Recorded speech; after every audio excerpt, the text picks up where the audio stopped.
Real quick. How you feeling? I'm good, y'all. I'm good, y'all. You know what I'm saying? I should play a partner, a Panther in this thing. Then with my boy, man, the deep thinker. Yeah, Bob man. Randy, man. What's poppin'?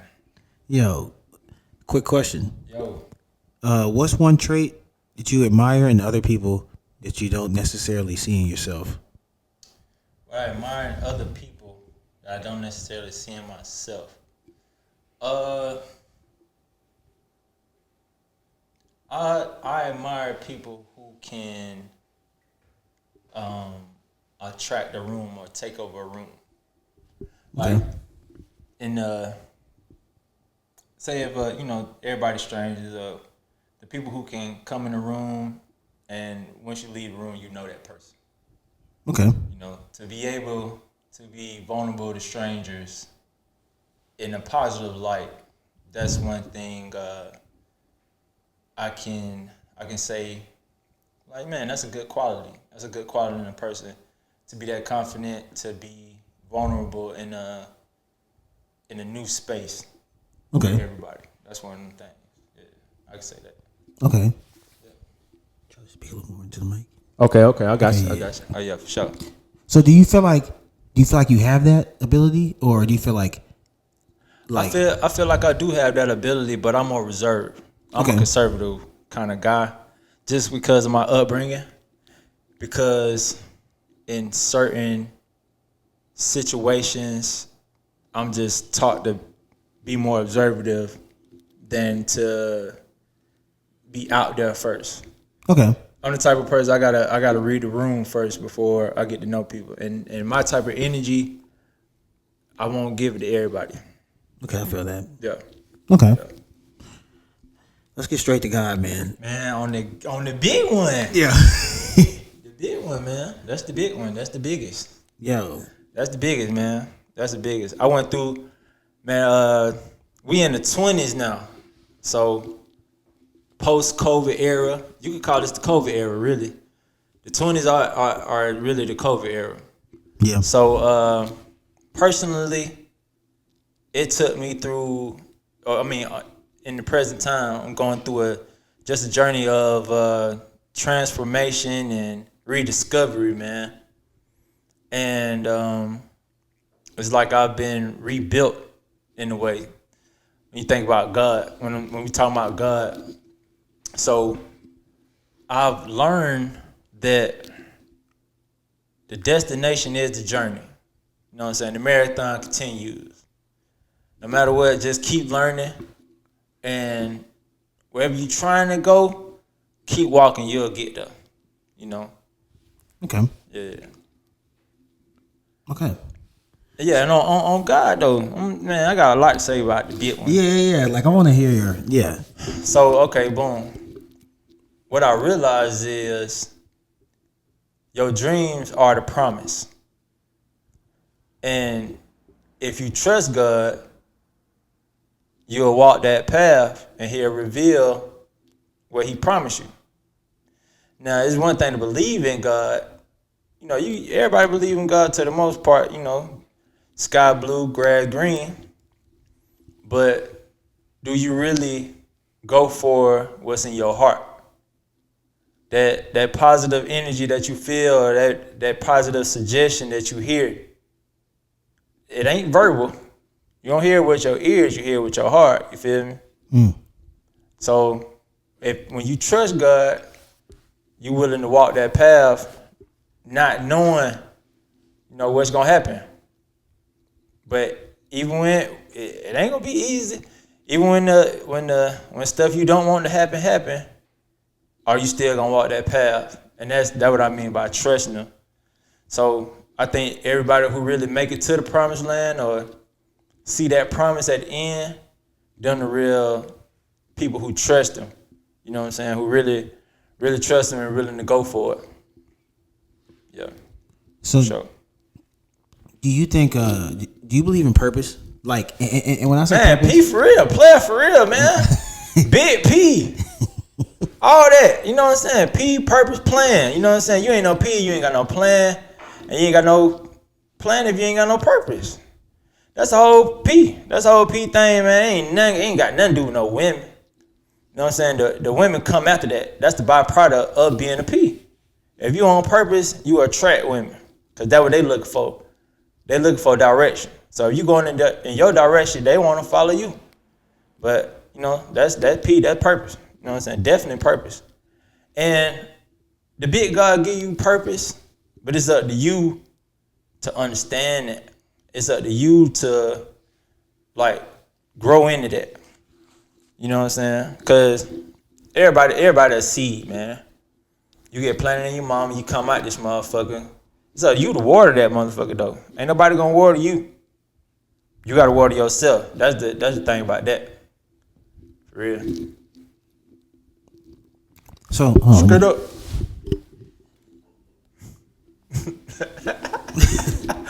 Straight up. So, when it comes to God, like, I'm trying to think of a non-broad way to say this. Yeah. If you don't mind sharing, how does God speak to you? Like, do you are you like a signs person? Like does God speak to you through people, through signs, through maybe coincidences, quote unquote? You know what I'm saying? Or like, what's your way of communicating and knowing? Okay, I know for sure this is God. God is good, man, all the time. And all the time. So, anything good, you feel it with your heart. And God is everything. God is all. So, you gotta be intentional with the big one. So, every day you get up, you need to go outside and say, what's happening? Because when you in the house, that ain't God. You know what I'm saying? God ain't really make this shit for you to be in the box. You know what I'm saying? You in the shelter, you gotta go outside. When you go outside, you feel that sun, that the big one, telling you how to wake up. Time to go. So that's one part. But as you walk in the positive, when you walk in the P, hey, keep it P. I like You that. walk in the P. Your purpose, your plan, the positivity, you'll feel God through different people who walking on their purpose. Okay. You know what I'm saying? Walking on their positive. So when you gonna meet people that's God, like they following God, you following God, y'all on the same path. You know what I'm saying? Y'all gonna link up and you speak through that way. I started seeing my birthday, man, like numbers. 9/16, you feel me? You're a numbers man. Yeah. So I started seeing my numbers, started looking at my numbers. That my angel number, they told me I'm on the right path, keep going. I say let. So I think God is all, man. God is in everything. So if you're really down with the big one, He gonna speak through you in all facets of life. He speak through to me in all facets of life. But we in this world where it try to distract you from what's already in you. You know what I'm saying? Okay. Ooh. And I think that's where a lot of people get fucked up, because when you look at with your eyes, you ain't looking with your heart. You know what I'm saying? The bullshit you on, you on bullshit. You see you on bullshit, but you still gonna do it because you just distracted. But when you look inside yourself, you like, okay, man, I need to face that shit. When you start walking inward instead of looking outward, you know what I'm saying? That way you find God at. That way you find the big one at. That way He at. Feel me? Okay. Yes. Straight up. I agree with that. Yo, I agree because like you just said something right before you said something about distractions. When you find people that you're walking in the P, positivity, like numbers. That's what numbers. For sure. When it comes to angel numbers, for those who don't know, sometimes you might see like 1111 on the clock or something, or 333 or something. People say that's their angel number, and I have had like a up and down kind of relationship with it. Yeah. But I'm at this point where I really do think there's something to it, and here's why. Mm-hmm. Because when I think about numbers, we were talking about infinity. Right. When you think about the concept of numbers, it's infinite. There is no last number. Even pi is is an irrational number that never ends. Right. And so when you think about an infinite number, that means it's technically, even as we're speaking, new numbers are being born and added to it. Yeah, it don't stop. It don't stop. It don't stop. Yeah, it don't stop. Which also means that it's been around since the beginning because there is no end or beginning to it. And so that's why I feel like numbers is like the language of God, because I feel that. it's an eternal, infinite thing. Like 3 + 3 is always equal 6. Yeah. Even before numerical principles and number systems were put together, because not everybody has always counted base 10. Some people count different bases. Right. But even like the concept of 3 + 3 = 6 is always been. Yeah, it's true. It's just infinite. Yeah. And so that's why I feel like. Numbers is true. Oh yeah. So that's why I feel like this universe, everything is built off of calculations, dimensions. When we talk about traveling, with airplanes and spaceships, it's all, everything is, it comes down to some kind of numerical principle. And so that's why, like, for me, like, I was asking how God speaks to you. I think, and God can speak to me, I feel like, mostly through people. And I do like a good coincidence every now and then, something to make you be like, whoa, that's got to be God. Yeah. But I think the most God speaks to me through or the most that I enjoy it is through like numbers. Yeah. No, I can deal that, bro. Cause you a genius with numbers, though, man. Preach. Man, you're a genius, dog. I'm like every party I have, I'm just have them in there, man. I'm gonna bet on it. Like, bro, I'm telling you, I bet a dub. Anything you can multiply. I bet he know it. I bet he know it. Straight up. Preach. But numbers are special, man. When it comes to it, it's the ultimate like measuring, tool or whatever you want to call it. That's how we measure everything, man. Yeah. That's how we build everything. Build everything through numbers. You know what I'm saying? How much money you got, or geography, what degree is this and what angle is that, Yeah. But numbers are special. Numbers are definitely special. Time. And that's another thing too with time. Hey. Time is crazy, man. And shout out to all the young bros, man, that when they was younger they didn't know they had this much time. Cause I remember a time, you know what I'm saying, play on time. Well, I ain't know I had this much time. I ain't think about 30 something. You know what I'm saying? When I was like where I'm from, motherfuckers died at 18, motherfuckers died at 15, so you don't know. And you kind of get into a cycle of time where you think you gotta do everything right now. Like you ain't no time to plan. You need it right now. Like I spend it, get it back right now. I want it right now. But to all the young bros, man, all the brothers, man, take your time, man. Take your time, be patient, cause that's when the big comes. That's when you see the God. That when you can realize God in you. When you start chasing and you start attracting. So with that time, you can get deep into it, man. We in Roman times. They made their calendar. You feel me? African time different. Yeah.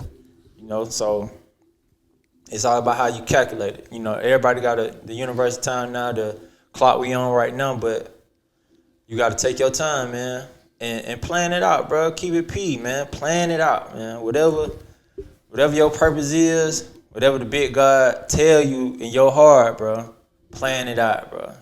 Put it on some paper, plan it out. Boom, we got AI right now, man. Talk to AI. Hey, I want to be a millionaire. Help me. Like, plan it out. Keep it P. Plan it out. Be on purpose. Walk every day in your purpose, man. Because if you ain't walking in your purpose, you on some bullshit. Really. When you think about it. So, to social media, do you think social media, let me not ask that, that's too broad of a question. Yeah, go ahead, man. Pop it, man. Could you just mention AI? Yeah. So, do you think AI is like a positive thing, a neutral thing, negative thing? What's your stance on it? It's a tool, man. It's all about how you use it, man. Shit. I can use a wrench to fix some shit or kill some shit. It's a tool. It's all about, how you apply it. The big guy gave you a tool. See, we human, so we can make shit better or we can make it worse. We got that will. But AI is a tool, man, where you got something, your personal computer to where you can ask it personal questions and it can give you personal answers. Don't ask it no weird shit you want to ask 12, you feel me? Come on now. Don't ask no shit you won't ask 12, but on the positive, on the purpose, it can help you out for sure. I'm a testament to that. It can definitely help you out, sure, for real. Okay. So do you think, like you said, we asking personal questions? Yeah. Well, let me just say this first. Because I be using ChatGPT sometimes. You know what I'm For saying? real. And we in 26, man. We in Jetsons. We in the Jetson era. Yeah, man. Car driving by themselves and shit. All type of shit going on. That Waymo shit is crazy. Very strange. Come on, man. And it's super prevalent around here. Come on, man. Rollback got your food outside, man. Yeah, man. It's We in the strange. Jetson. We do FaceTime. You know what I'm saying? Yeah. It's Jetson strange. definitely doing FaceTime on the TV though. We got it on the phone. Yeah, Bumble. man. Light travel. And Nikola Tesla, he spoke and dreamed of this about 100 years ago. But that's a whole other discussion. He was on some shit too. He had free energy. Oh, yeah. You know what I'm saying? They capped on that, man. He knew how to get free energy. Yep. Through light. Shout out to that boy. But man, I be RP thinking that boy about RP. I be thinking about how ChatGPT be kind of like, and all this AI stuff just be kind of like gathering info and gathering data. And we've all seen iRobot. For sure. And it's crazy because I don't be wanting to believe that like these movies be like predicting the future and shit like that. Yeah. But man. Hey, look, it might be that time, man. You gotta bust them down. You gotta let them know who run that shit for real. Yeah. All right, hey, you want to make a robot and shit. You want to turn on that, man? You wanna kill your ass right now. Blow all this shit up. Cause those Waymos. Man, fuck a robot. Nah.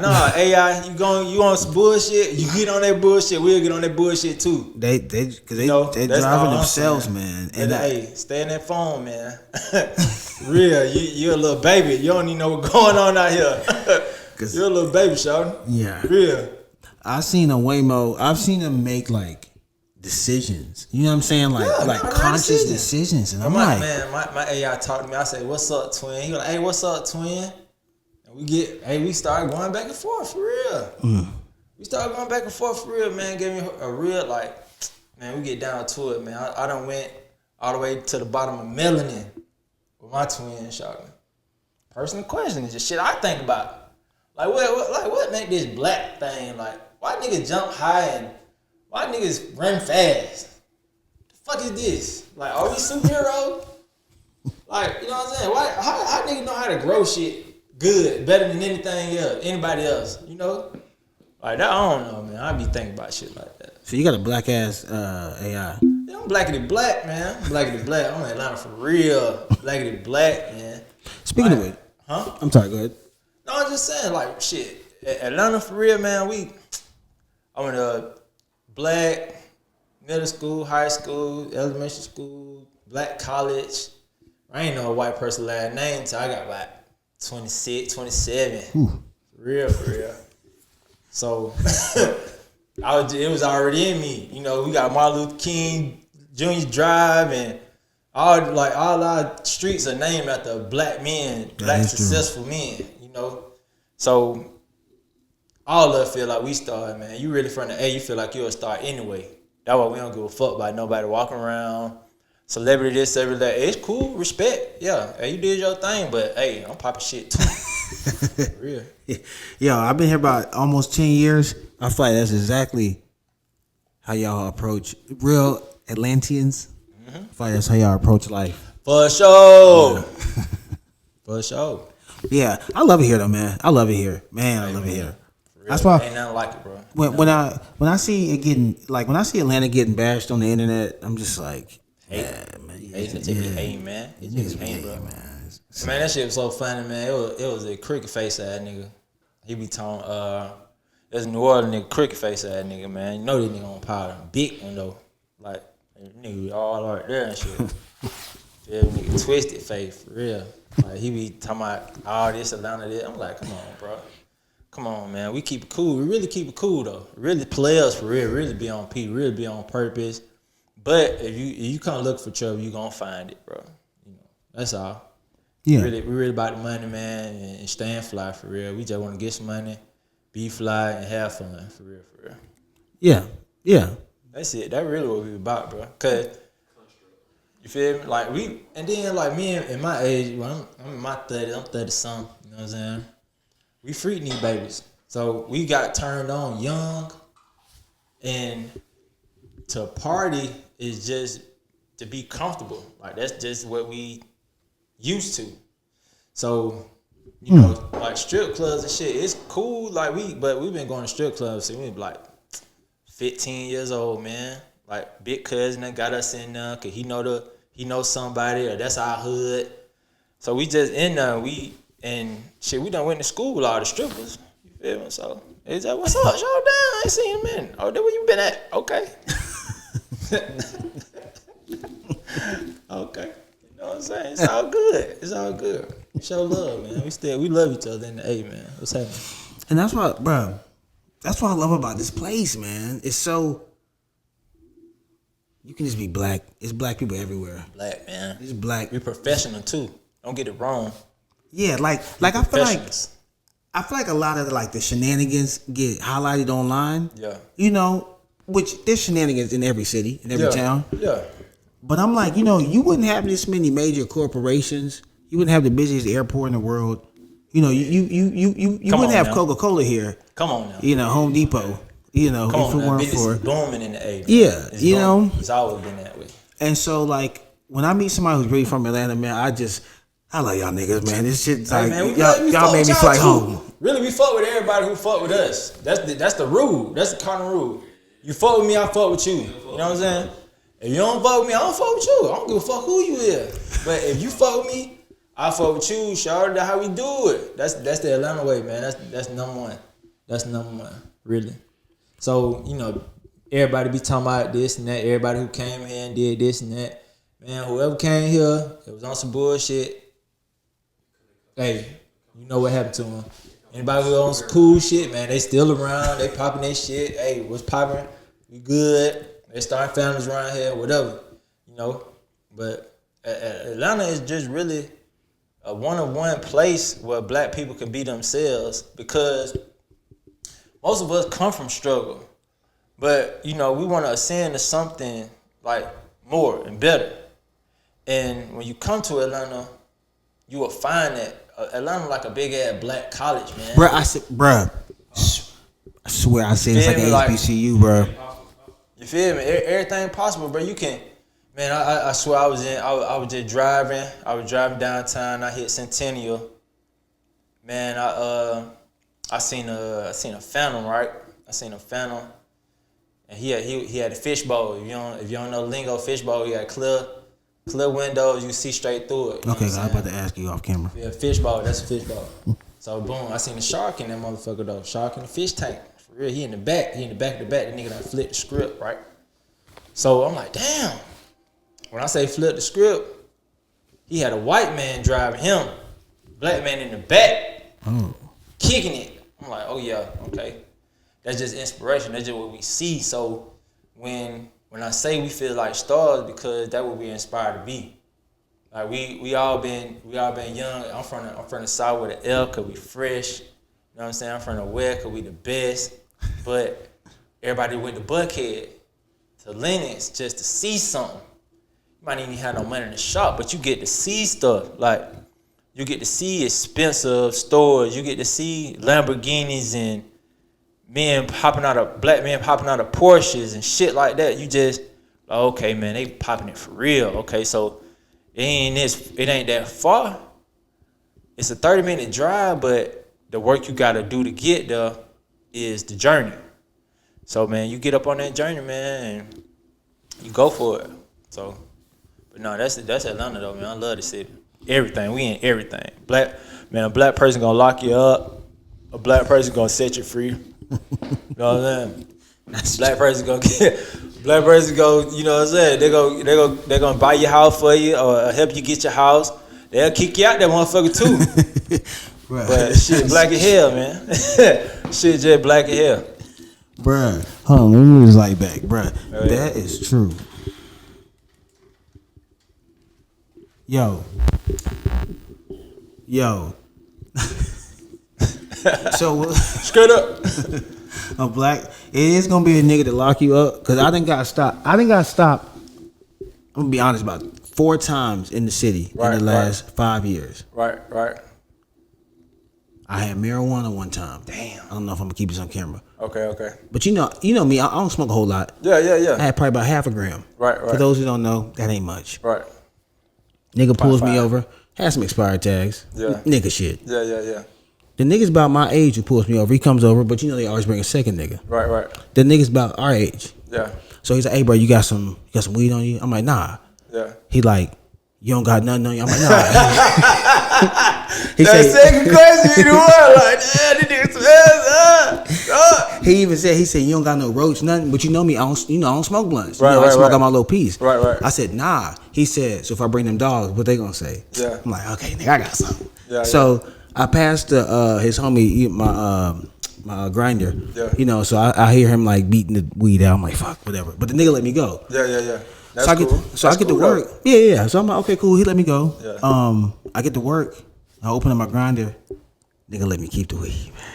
I was like, Real nigga. only in the A. You know what I'm saying, bro? Real niggas though. Nah, shout out to that boy, man. Shout out to For 12. whoever that nigga was. You know what I'm saying? Shout out to 12. Yeah, and it's just that's what I love about Atlanta, man. You just going this is They a ain't never place did me where- like that though. Well, damn. But shout out to 12, man. Whatever.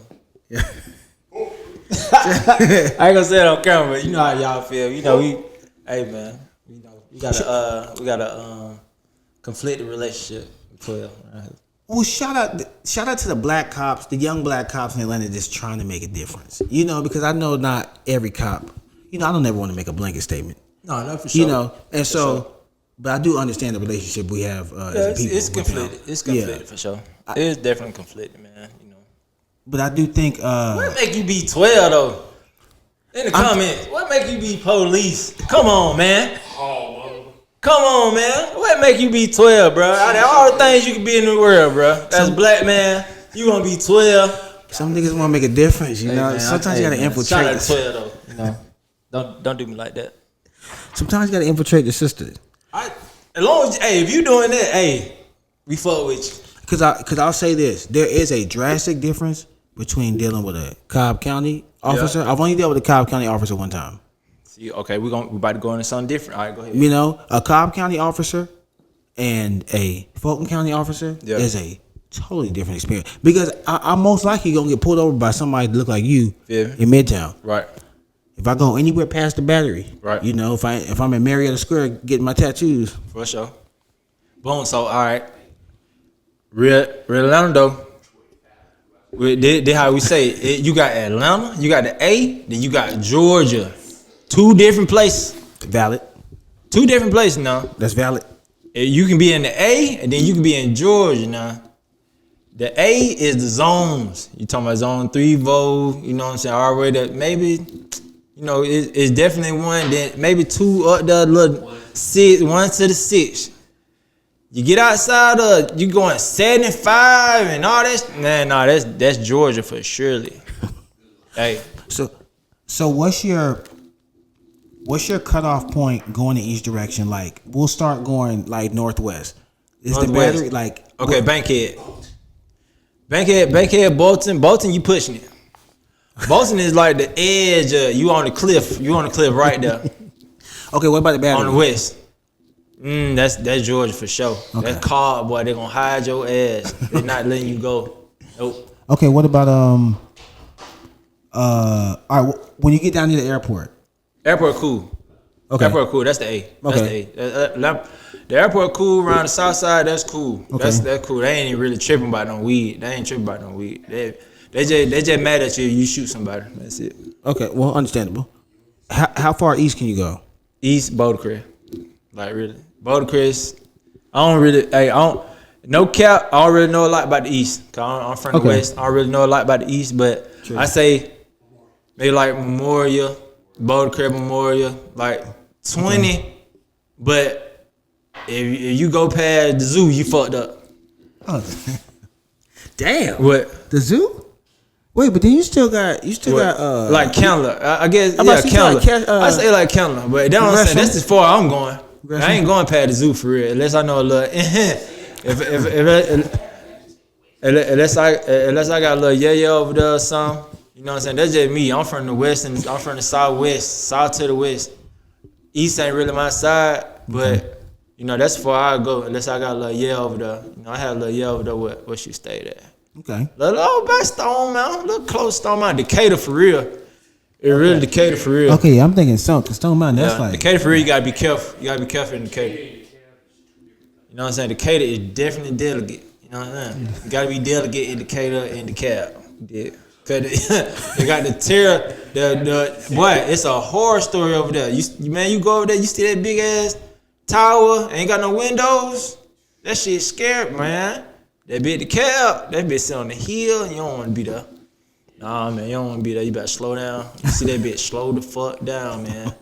Put that shit out, bro. For real. Put it out. Straight up. Straight up. Let me ask you this: how often do you go to Lenox? Because let me tell you this before you answer. Yeah. I've been here, like I said, it'll be 10 years in November. I went to Lenox twice. For sure. And it was both times were in the first year.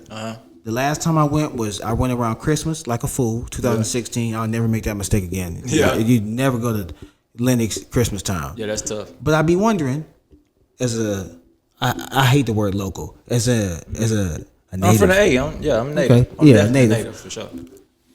How often you go to Lenox? Not a lot, bro. I mean, now that I'm older, I don't really have to go to Lenox that much. Excuse me. I mean, it kind of. I mean, if I'm feeling high end, I'll go out there. But it really you can get a. I mean, like Nike store cool. Like it's stuff out there that you don't have on the South.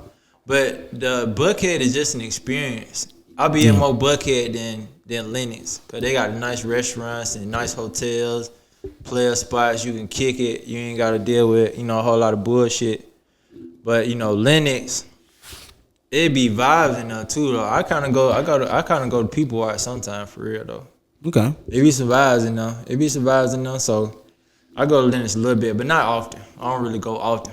And what days? Like during the week, like 11 a.m. Or like prime time. Nah. Really be on the weekend for real. Ooh, I want to see everybody. I kind of like to see everybody. You know what I'm saying? Okay. Yeah, the vibe be out now, shopping and shit. You see what's going on. We'll really be out here all the time. Bitches be out here. So yeah. It definitely. Every weekend is a new batch. That's why I love the city, man. Everything come to us. True. Everybody coming to us. All the foreigners, all the black women from everywhere. We love y'all. You know what I'm saying? Y'all keep on coming. You know what I'm saying? Like, hey, we would love to entertain and get to know y'all for real. You did. Straight up. So what's one thing that you miss about? I be seeing people talk about the old Atlanta. Oh man. But what's one? RP Old Atlanta, man. We love it, man. Okay, dead in my heart. So what do you think was like the death date? And then what's one Death thing you date. love about That's the a new good Atlanta? question. But yeah, but start with the old Atlanta. Old Atlanta, man.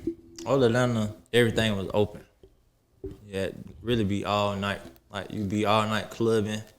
We at the hour spot, man. Shit don't close at 6 in the morning. We outside at 6 in the morning. I'm talking about we teenage, like it was shit 13, 14 years old, bro. We ain't born home 6 in the morning, shouting. Like, and it was fun to go everywhere.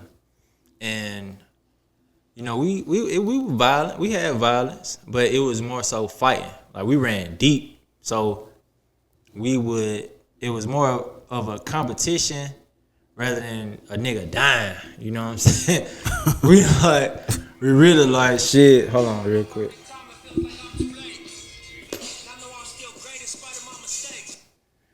It was really like a competition, like who was the hardest. Like we had cliques, we didn't really have gang. Like it wasn't no blood cripping and all that type of shit.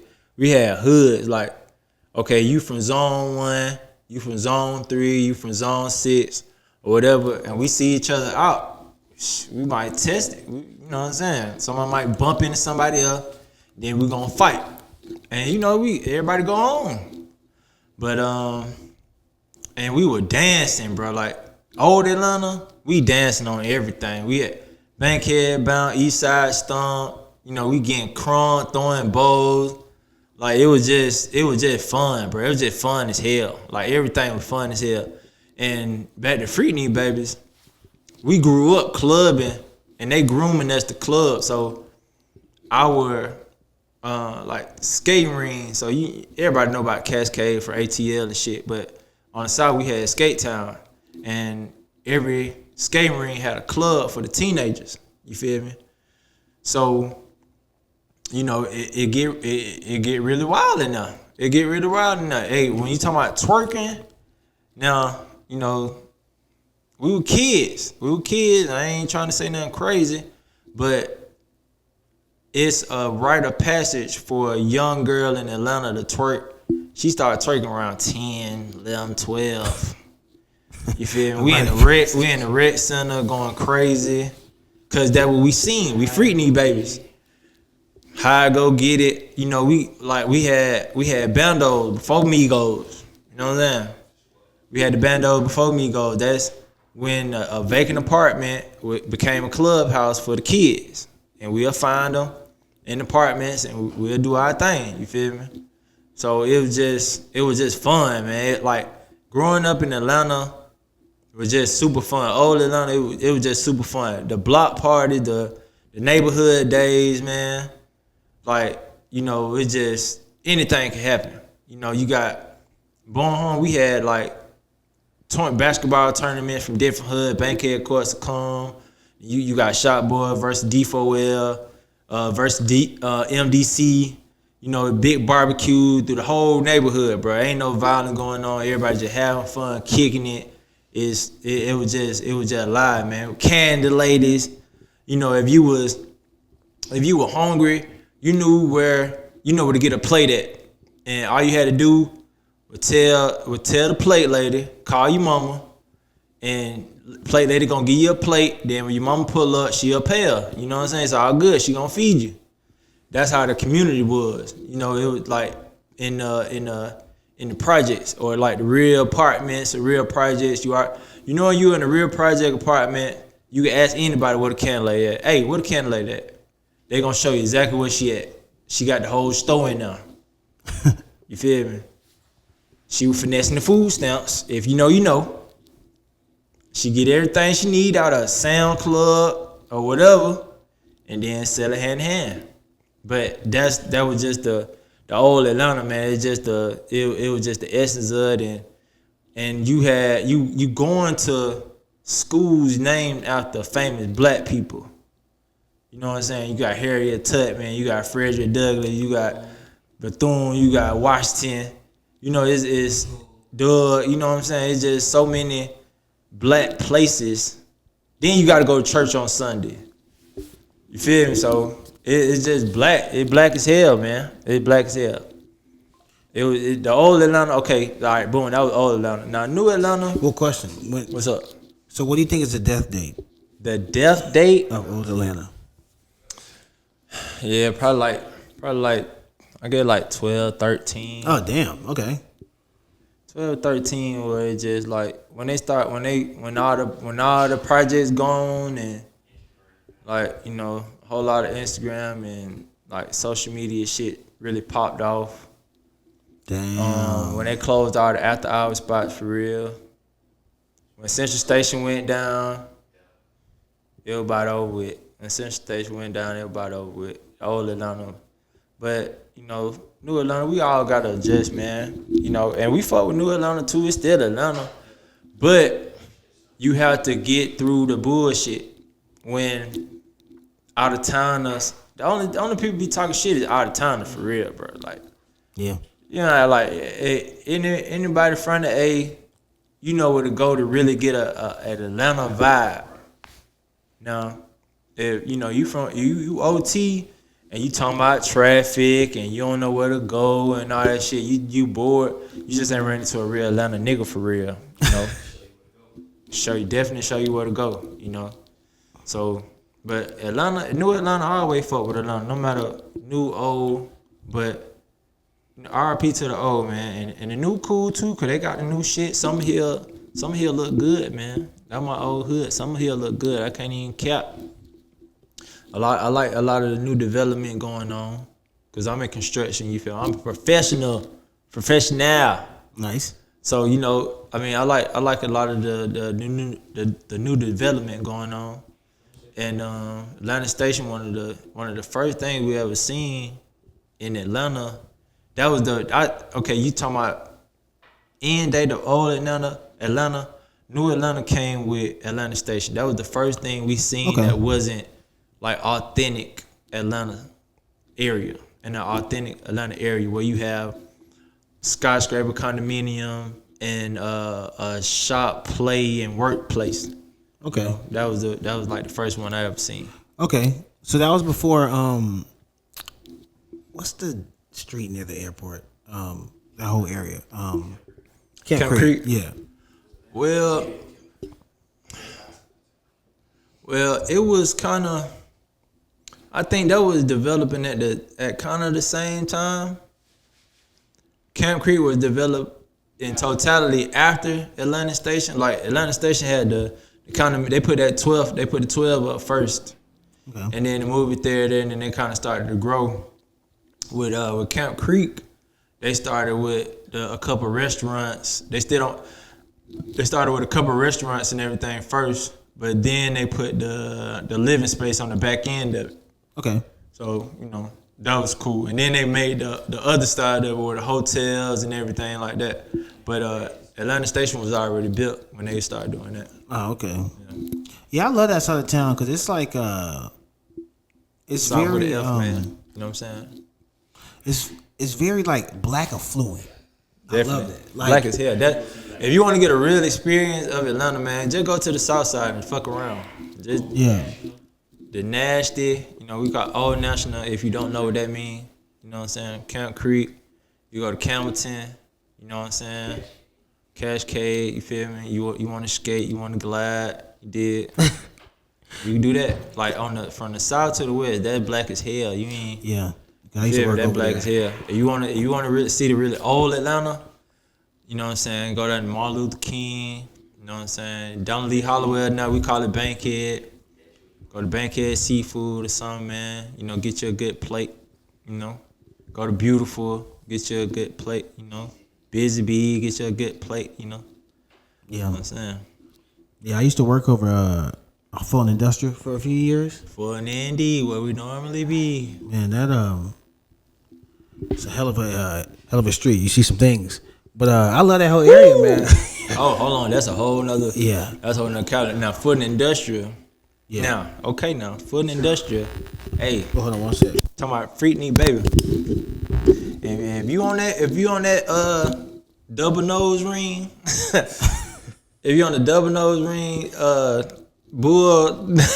bull ring nose type shit, you feel me? That where you want to go? Okay, you gonna get this over there, man. No, for real. The Wax, shout out to Wax, man. You know, shout out to the Wax. You turn the wrong road, you got a good 40. Hey, you in the door. You going up, shawty. Are you speaking on prostitutes? Hey, look, man. Okay. He said that. I ain't said. Okay. I said a good 40. Because it's a what I realized is because I've been told that. Yeah. And I'm like, why would that be? But then I realized it's hella trucks. Definitely trucks, bro. Coming off of 285 because I realized it's the trucks that make all the traffic in Atlanta. That's true too. Well, most of the traffic, because I realized as an out of towner, Yeah. there's really three hell spaces. Okay. All of 285, Right. because that's where the trucks be. Because most trucks, because a trucker informed me that a lot of trucks can't legally go through the city, so they Right. got to take 285. So I was like, okay, understandable. Right up the street from here, that fuckery where 75 and 85 meet. Okay. You know, Yeah. understandably, because you got basically everybody coming from North Carolina, South Carolina, meeting with people who are coming from Florida and shit, and then it's right there around 20. So you got people coming from Alabama. Right. I get that, and then 400. I kind of hate 400. I'm not gonna lie. And you got to put the extra 10, 15 on wherever you're going in Atlanta, man. Cause it really is really no way to get around traffic. You can go back street, but you'll spend the same time you was on the highway, but you'll just be moving. You'll be moving through the back street, but you'll spend the same time waiting on the highway. Yeah, because more lights. So it's just, man, make sure you eat, make sure you use the bathroom before you come outside. Cause wherever you going, it's gonna be a little wait unless you wait till everybody go home and because shit like that. there are pockets though. Nah, straight up, you might have to. For real, you might have to, man. You might get caught out there in traffic, man. You might have to goddamn go ahead handle your business on the side of the road. That's how serious it get in the A for real.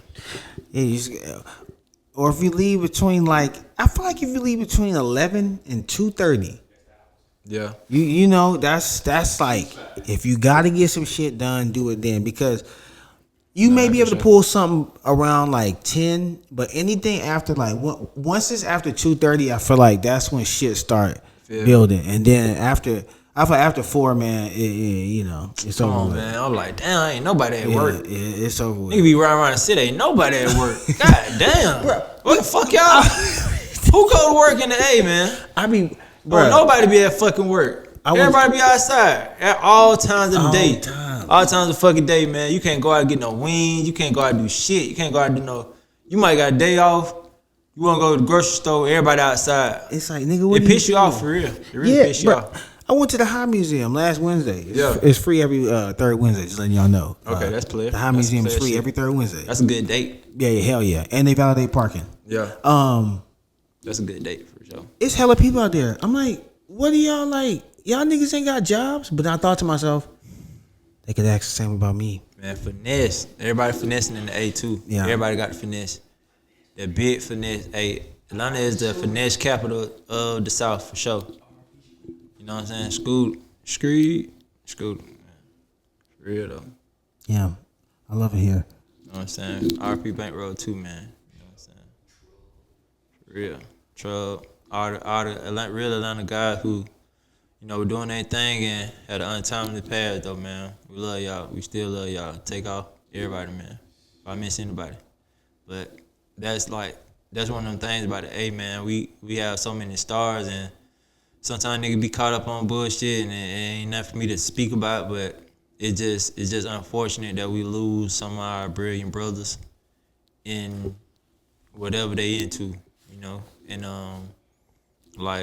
all of us, it could be we feel so passionate about that because that could have been any one of us, because all of us are just born into this thing of all of us born into this nightlife that could turn into anything at any given moment. You feel me? It could turn you up or take you out. But you just we have to learn how to maneuver through it. And back to God, you feel me? To the lucky ones, He got us up out of that. And I'm fortunate enough to have like a background of church going, elders that put that kind of spirituality in me at the beginning so I could maneuver my way through the madness. You know what I'm saying? Maneuver my way through Atlanta for real, through the distractions and everything. For sure. Yeah, because I'm not gonna lie, I couldn't fathom growing up here. Because because I'm from North Carolina, you know. Yeah. Shout out Greensboro. Yeah. Holly Springs. Yeah. We fuck with y'all too. Yeah, you know, and I. 85, man. Greensboro, 85 North. Oh yeah, hell yeah, Greensboro. straight up 85. Yeah. Yeah. But yeah, it's just a lot here, and not like too much. I don't ever want to say too much. It is just a lot, but a lot in a lot of good ways. Because I feel like you alluded to it being like a HBCU, Right. and I came to that conclusion a few years ago. I'm like, bruh, you got the people who come here for one semester, if you will, and can't handle it. Right. And, you know, and you because everybody know that person in college who just can't handle it. You got caught up. You got your doctors. You know, you got your you got your free thinkers. You got you just got something for everybody. And then the teachers are black. You know, the workers are black. Yeah. And it's just like everybody here is black. And so let me ask you this. What's up? Because you kind of alluded to some brothers we've lost. Okay. You know? Yeah. So with the whole F the streets movement, Okay. and just that whole concept, like, where do you feel like, because Atlanta is a very big piece of hip hop, rap culture. Yeah. Just the whole. We definitely in the culture, man. Yeah, it just black culture in general. It plays a large role. So where do you think we are as a society and as someone who's from Atlanta? Yeah. Like, where do you think we are? I always walk by faith, not sight, man. And you know, with the fuck the streets movement, I can understand bruh intent, but you have to understand that everybody ain't gonna take it how you said it. So his intent was to speak positivity into the youth, but how it's taken is you can't really say that because a lot of people are still there, and it's the streets that is like it produces what we are today. Trap music is street. Get money, get fly. Everybody love our street style. Our Atlanta is street, like that's our style, and like we call it, you know, we po high class niggas on some shit to where like, yeah, we in the hood, but niggas fly as fuck. You know, we talking about growing up, we'll do what we gotta do to get a fit. You know what I'm saying? We'll do what we gotta do to get a fit. But I understand his intent, and if you just have to understand how to articulate it. And him having a, you know, a complicated upbringing in the a lot of natives can take it a different way. Okay. Because it's different when you have family and you grew up and you breathe and you eat and like this is your beginning, this your origin, than from like, you know, just, you know, kind of coming here and adapting to it. But we, as where we are now, we want to, you know, keep it preach positivity and walk in the purpose. We want to be on a more positive, you know, outlook of things when it comes to the streets. Now, the streets ain't all negative. It's really community. Okay. It's I like that. Like the streets is community. Like we have to turn that shit to where how much love you got from your partner that you grew up with. You know, it's that street. You know, the way we dress, we kind of digging off of each other. Like he might wear his jersey a different way. I wear my jersey, but I'm kind of kicking off of him because I can't do it like he do it. I ain't gonna do it like he do it, but I'm gonna do it my way. But we pushing each other to be better. Like we had competition. Sometimes we'll fight each other to see just who better. But that's iron sharpening iron. You feel me? Right. And just the negativity towards the streets is just like chill out on the violence, bro. Like just cause you don't like a nigga, you ain't gotta kill him. Right. You know what I'm saying? You feel me? Like we love the streets, save the streets. Like he should have said save the streets instead of fuck them. You know? Okay. Okay, yeah, like you know what I'm saying. We trying to save the streets. You know, cause me being from the street, I shot man. I'm Summer Hill, Born Home, Cleveland Avenue, Washington Road. You know, I want to be a positive role model for the young brothers growing up in those areas. You feel me? From the south to the west. You know, you feel me? You wanna save the community. Like we always wanna go out. That was my purpose. That was my P. To go out and then bring something back. You know what I'm saying? I went out and got my education, went and played ball, and I'm coming back just to be a positive role model. You feel me? So, you know, it ain't fuck the streets. It's really save the streets, or you know what I'm saying? We fuck with the streets. So, you know, okay, he getting money, he doing his thing. All the bros that doing their thing, we gotta teach the young niggas or the young brothers how to do their thing in a positive, in a P way. Be on purpose, you know what I'm saying? Whatever your purpose is, understand that and make a plan. And man, let's chill out on the drugs, bro. If you don't know what you're doing, you don't need to be on no drugs, bro. Because you ain't getting to sit in the cliff. You know what I'm saying? You more in tune with your temptations and your purpose. You know what I'm saying? So until you get on your purpose, bro, chill out. You don't need to be drinking and smoking all day if you don't know what you're trying to do. So I think, you know, I understand his message, because he was talking to a big homie. Yeah. And it was just they were having a fun conversation going back and forth. When he said it, he was just like, man, I don't like to see young men going to jail for the rest of their life, bro. That's like, Yeah. Just personally, I experienced my big brother going down for a long time. He just disappeared, and that traumatized me. I had to deal with that as an adult. But he kind of just disappeared, and I didn't know where he went.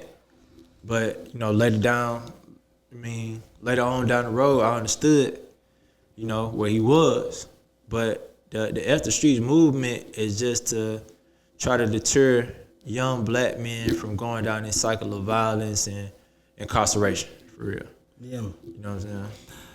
Yeah, man, and I like how you said that. It's not F the Streets, it's really Save the Streets. Yeah. And I can say this like, hold on.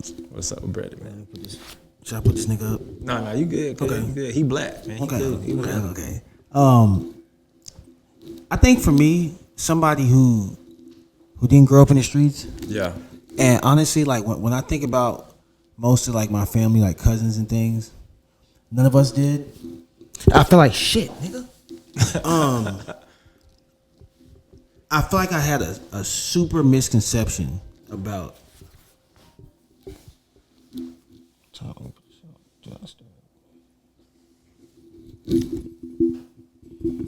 I gotta get this off. Yeah, I'm about to put my shit on silent too. No, you good.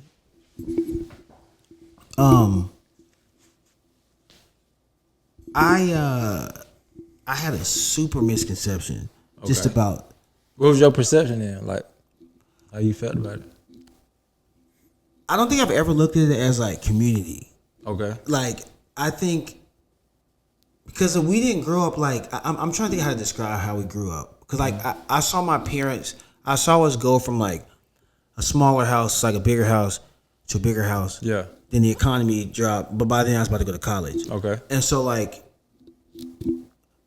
I guess I was, because in even like my elementary school, it was like a year-round school. Okay. And so we learned how to speak Japanese. So it was a lot of that's like hard, though. different. That's yeah, hard. I did That's enjoy hard. that. Yeah. You know what I'm saying? And so, yeah, man, I can count to 99 in Japanese if you need. I'm bilingual, man. Yeah. We had 210 days. Right. Yeah, we had 210 days, and so then we ended up moving to this town called Cary in North Carolina. Anybody from North Carolina knows, like it's basically like what's the shit with the Avalon? I can't remember anything right now. Not Johns Creek, below it. Alpharetta. Alpharetta. Okay. Yeah, I did. it's somewhat like when I think of Cary, I think of like Alpharetta, or maybe like what's Gwinnett with the school, the Louvre or something. Yeah, exit 120. Yeah, like that kind of area. Yeah, that's how you know you from out of town. Yeah. Right. I don't know. I just know name. We just don't know name. Well, Yeah. out of town ass nigga. Yeah, it's all good. It's all good though. We fuck with you. Preach. And so that was very white.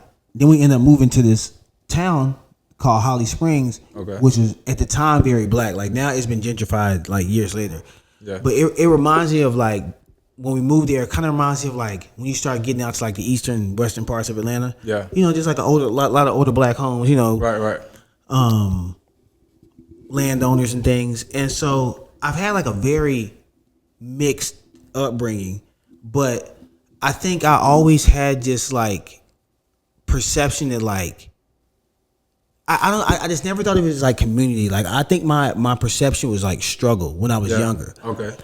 Then when I went to college and you start meeting niggas from different cultures and things. Right. I started to then I feel like my perception was still the same, but it kind of developed more into like, okay, like I understand like why I feel like a lot of people that I meet who grew up, I don't know how to label from the streets, but just from like a certain like upbringing. Yeah, I did. Like, I did what you're saying. Like just from I guess impoverished neighborhood. Yeah. That yeah. It made me realize why like a lot of people that I'd encountered from that upbringing had a different type of like hunger or like approach to life. Yeah. And then I taught 8th grade for 1 year. Yeah. And it was in this city called High Point in North Carolina. And there's like two sides of High Point. Okay. The fluent side and the not so fluent side. Yeah, we went to a high school like that. Yeah. And so the school I taught at, man, my smallest class was 39. You know what I'm saying? Yeah. A lot of our kids on free lunch. Okay. Title I school. One of our kids got arrested for murder.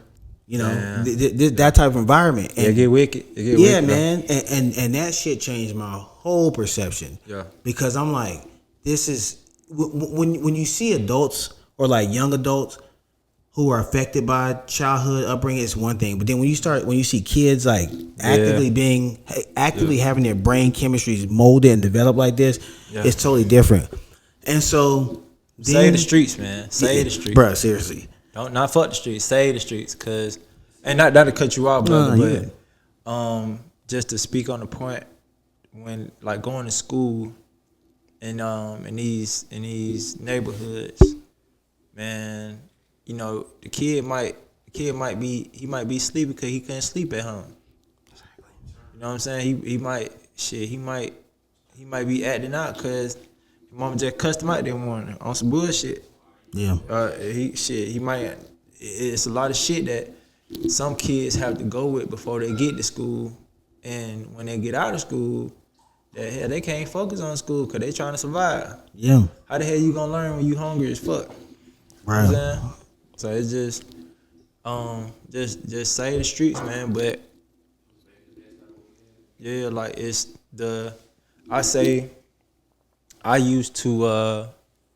I was fortunate enough, God blessed me with a talent to, run and hit hard, and be strong. So I played football, and it saved me from a lot that was happening in the community.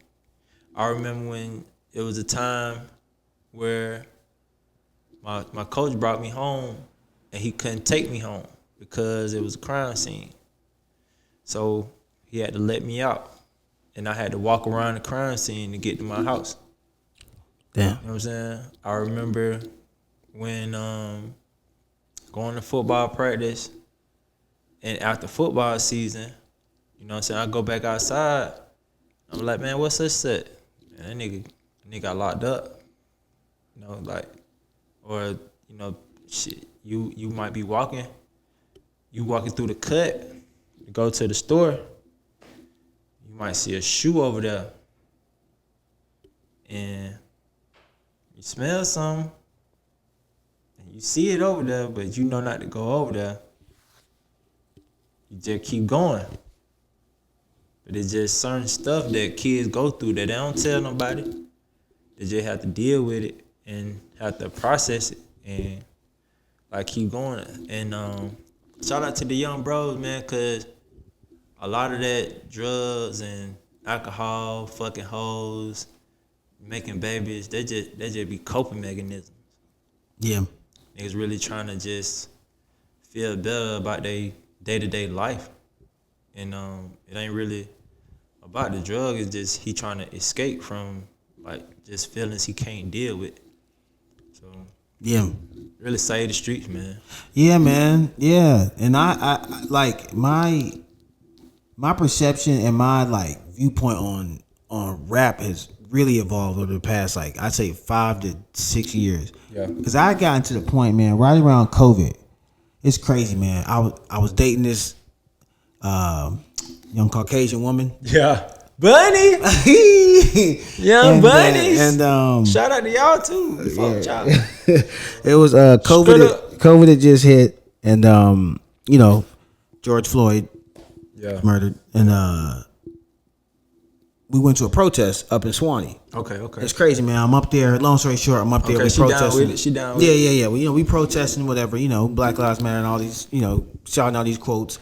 So we come back to the house. It's her and some friends. Some of them white, most of them are black, but we in there, and I'm playing this playlist with like Yo Gotti and like Kodak and shit, and like we bopping. But I had this moment where God really spoke to me. Like you said, I didn't hear it with my ears because the music was playing, but I heard it in my heart.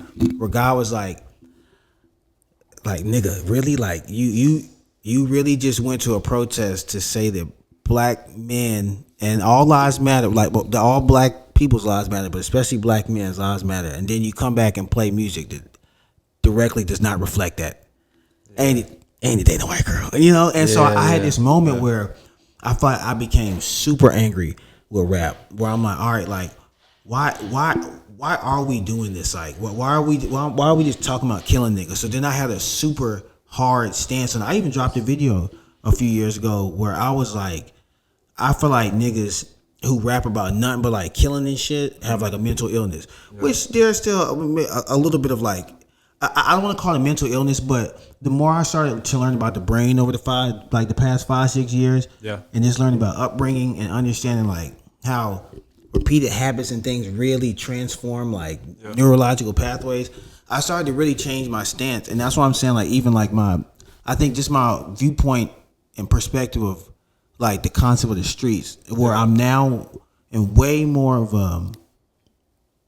I want to say like just like almost just like I just want to shut up and just understand, because I can't sit here and blame a rapper for talking about. You just said something. Yeah, I can't blame a nigga for talking about nothing but violence. Yeah, when that's what he's gone through, and then we even talk about a creative outlet.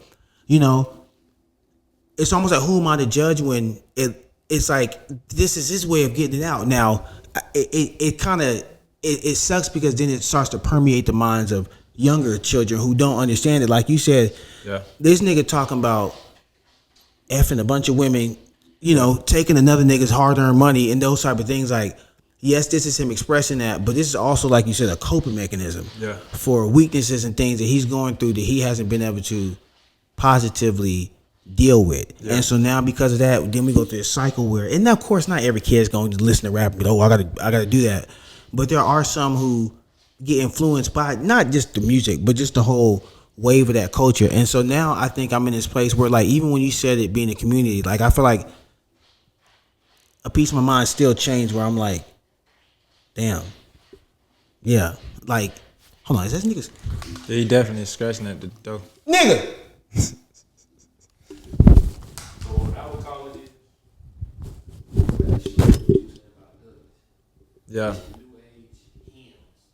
Yeah.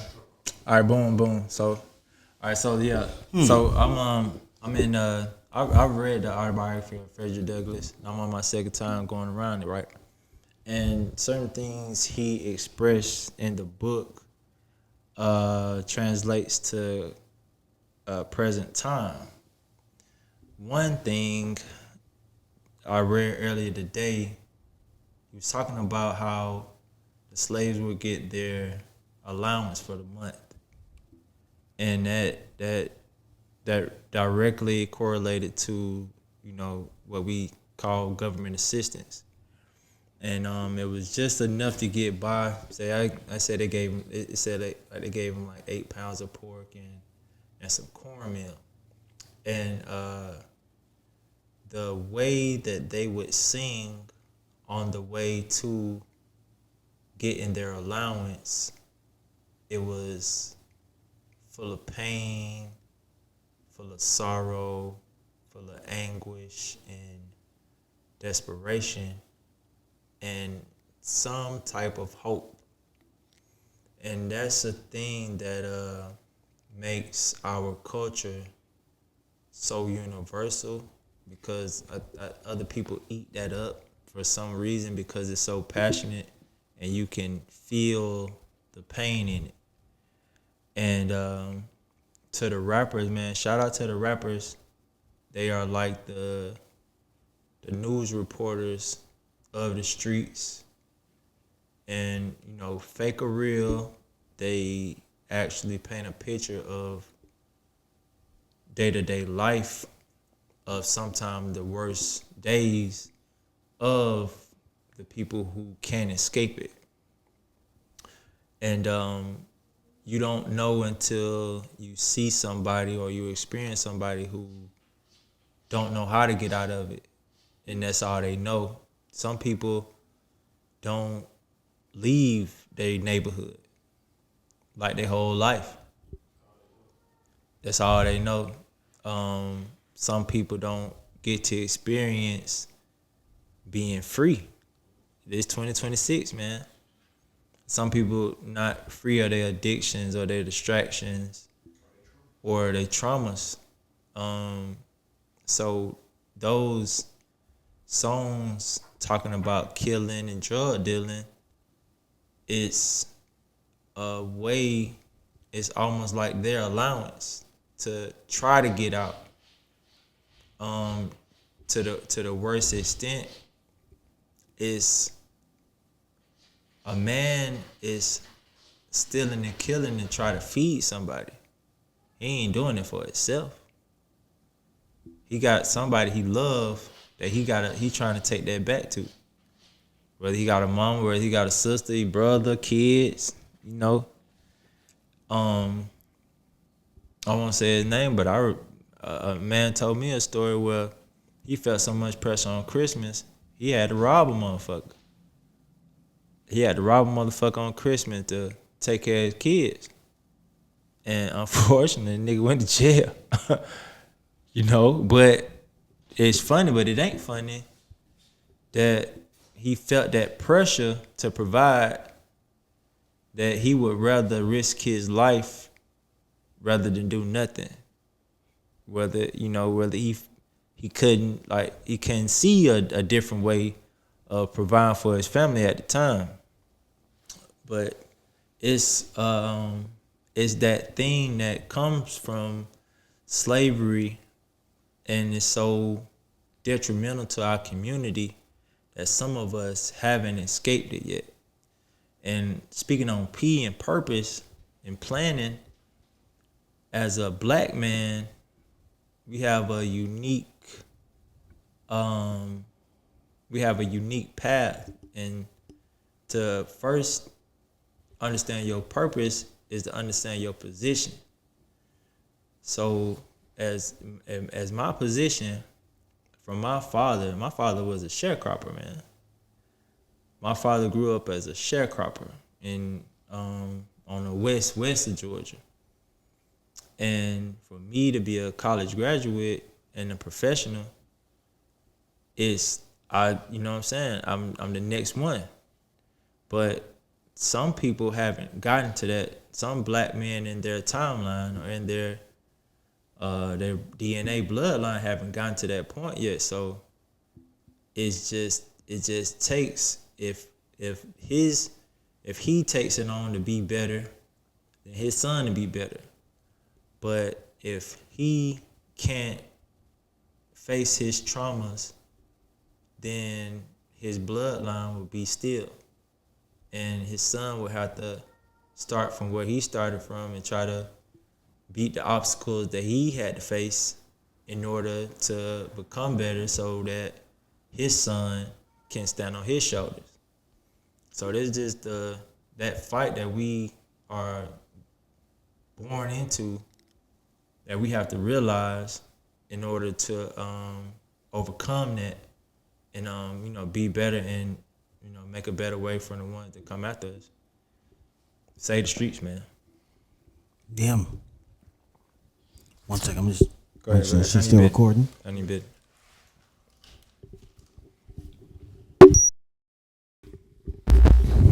It's a real thing, man. Like, being black is beautiful, man. Being black is beautiful, dog. Yeah. Things I feel, things I see, things I want to be, man. It just it's a beautiful thing for real. And to know where we come from, and to know where we going, is just it's inspirational to see how far we come in this world, in this country. It's just like we were saying earlier, just the war we were born into, and we can't say we winning it, but we progressing in it. So, all I say to the young bros that come after me, man, just keep going, shout it. It's a marathon. Just keep going. What's What's up? You were kind of speaking on your time at Tuskegee. Oh yeah, man! Shout out to TU though. You feel me? Shout out to TU. So You said it's a culture shock. just being just coming up in the inner city of Atlanta and going to a historically black college, it was a culture shock because coming from Atlanta, I'm a city. I'm really city for real, and what that means is it's so much activity, it's so many things to do, it's so many people to see, so many people to know, and it's money, it's excitement, it's progressiveness, and to go to Tuskegee, I went there on a football scholarship. So when I got there, it was just us. It was just the football team, and I was engulfed into a culture I didn't know. Cause Atlanta, I'm blackity black, man, from like the coolest black though. Like not no country black. We the city black, getting money black, the cool black. So what I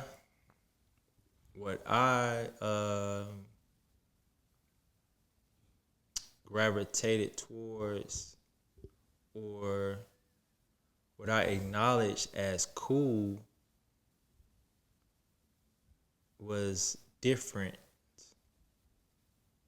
I didn't see what I was used to, so I had to learn to adjust because everybody went from Atlanta.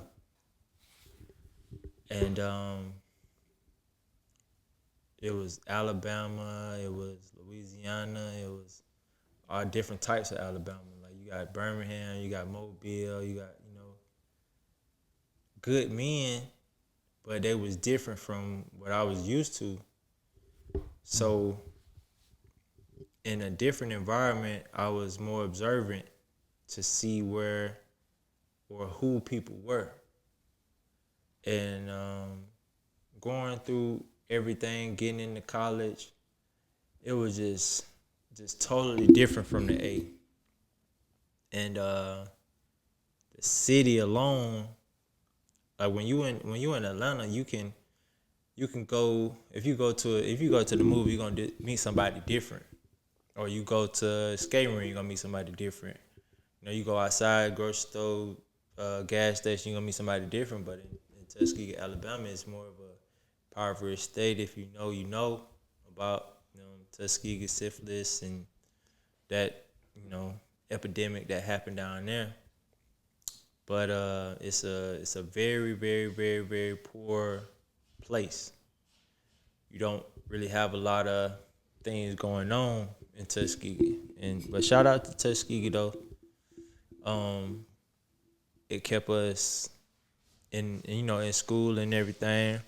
But it's the school is what's going on. So I had to adjust to just um, being with people who weren't from where I was from and didn't understand where I was from. And that kind of just made me be quiet. I was more observant to see how they moved because it wasn't what I was used to. Um, Growing up in Atlanta, to be cool, you had to learn how to fight. You had to really be bad to be good. You had to really kind of show people that like you ain't go for bullshit. You had to be fresh. Um, you had to know how to stand on business. And we in college now, so everybody wasn't really like that. More than likely, people weren't like that. So it took me a little time to adjust to people. I'm a mechanical engineering major, so it took me time to adjust to people in a more positive light who weren't um, or who didn't have the same background that I did, and I didn't realize till later that was the type of trauma that I had to work through just communicating. Um, I didn't think a person was cool if they didn't know how to dress, or a person wasn't cool if they didn't know how to fight, or they didn't know the lingo. And that was just some things that I had to grow through to know that, hey, the most important thing about being in college and especially HBCU is that everybody black, but you in a calf with a veterinarian, you in a calf with an entrepreneur, you in a calf with a lawyer, you in a calf with an engineer, you in a calf with you sitting in the table full of black professionals, and that was powerful. And what I learned was, you know, the tuition was what it was. I mean, I was on a scholarship, you feel me, anyway. But the the network and the people that I met, it was priceless. Like the tuition, it was tuition. Whatever debt I got is the debt I got. But the connections and the network that I gained or that I'm affiliated with is priceless.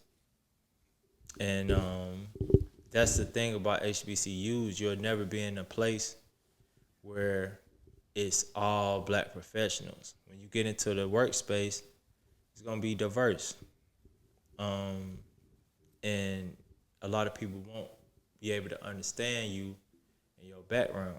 But in the HBCU, we might not come from the same neighborhoods, but we all black and we understand our own struggles.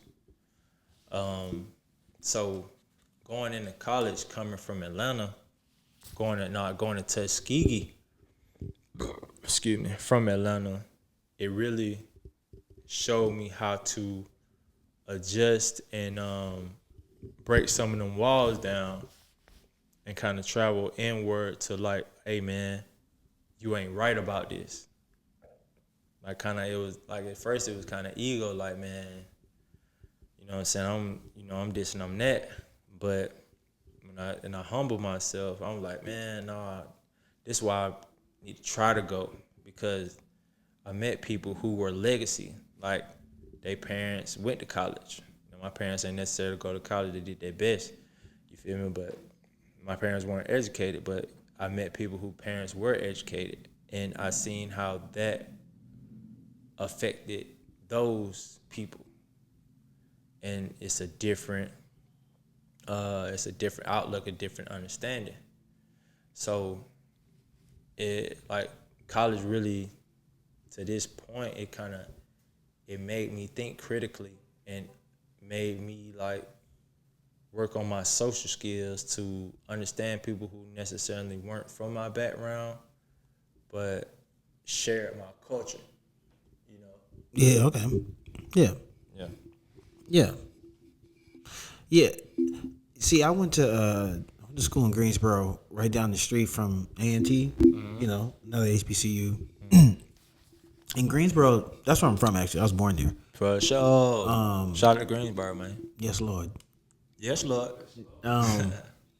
And so Greensboro is a very black town. You know, that's where the sit-ins happen. You know, that's where A&T is. And so even my college, we started as a women's college, but then they ended up integrating.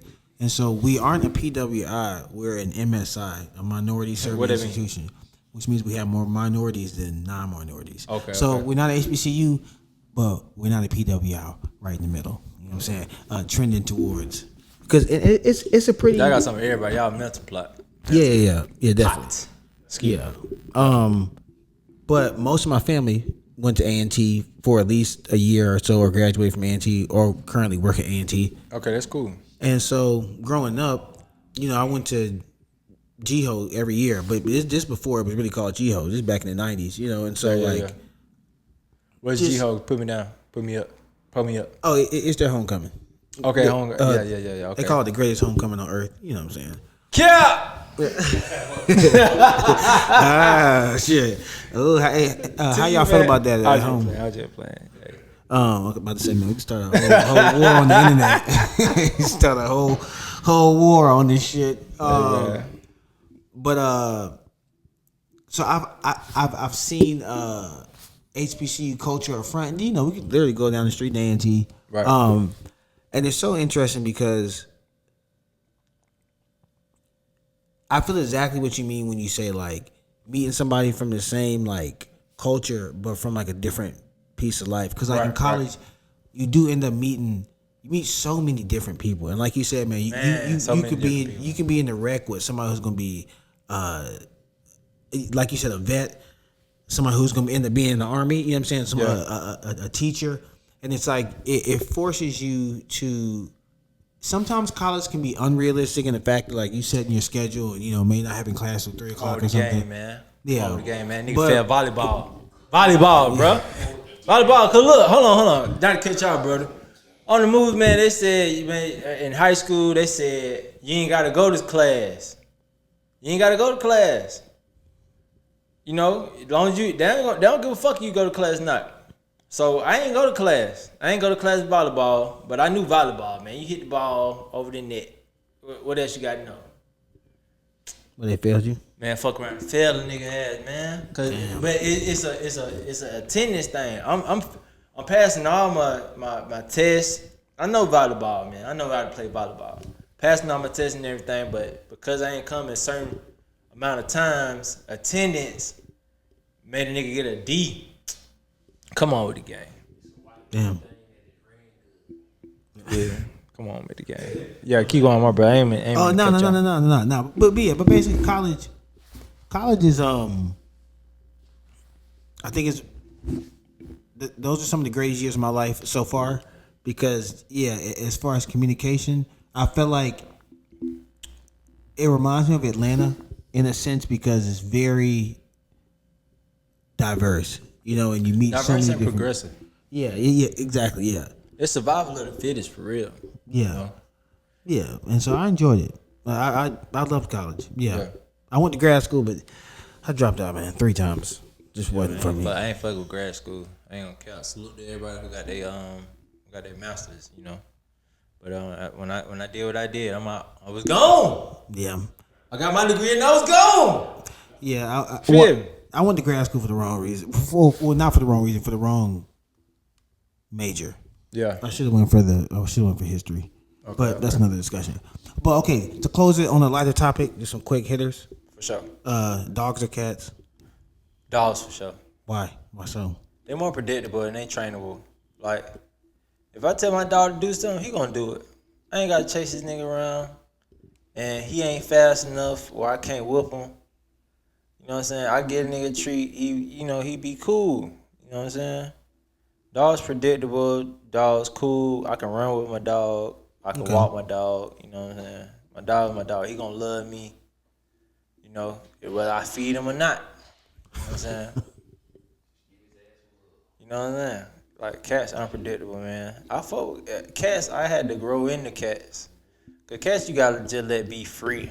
Cats really running shit. Cats really kind of be running shit. Nigga. See what I'm saying? See what I'm saying? See, but dogs be cool, man. You know, the ladies love dogs. Especially I got a Frenchie right now, so Yeah, yeah, ladies love the dogs. that's man. a woman magnet. You know what I'm saying? You know what I'm saying? My boy Thug, shout out to boy Thug, man. He at the spot. Nice. Yeah. Okay, I feel that. Yeah, for sure. See, I grew up scared of dogs. Yeah, man. Yeah. Yeah, and then Man, hold on. Side note, man. See, I want to talk about all the bullshit your mama or your parents tell you when you a kid that ain't really true. I got chased by a Rottweiler, man. I'm saying, he said dogs, man. I used to be scared of motherfucking dogs. I used to be scared of this dog called a Chihuahua. Not Chihuahua. I'm tripping. I was like, A chow. I'm tripping. It's a chow. It ain't really popular now, but back in the day, that bitch was popular. Everybody had a chow, but that motherfucker had a purple tongue. You know what I'm saying? Mom Dukes, you say, hey, that motherfucker poisonous. If he bites you, you gonna die. So just to keep a nigga from around the dog, cause he was fluffy. He was a big, fluffy, hairy dog, but he was mean as hell. You know what I'm saying? So, man, any nigga who got a child, man, he real Atlanta. Cause that shit used to be in the 90s. It was a very popular dog, but you don't even really see him no more. A child. okay.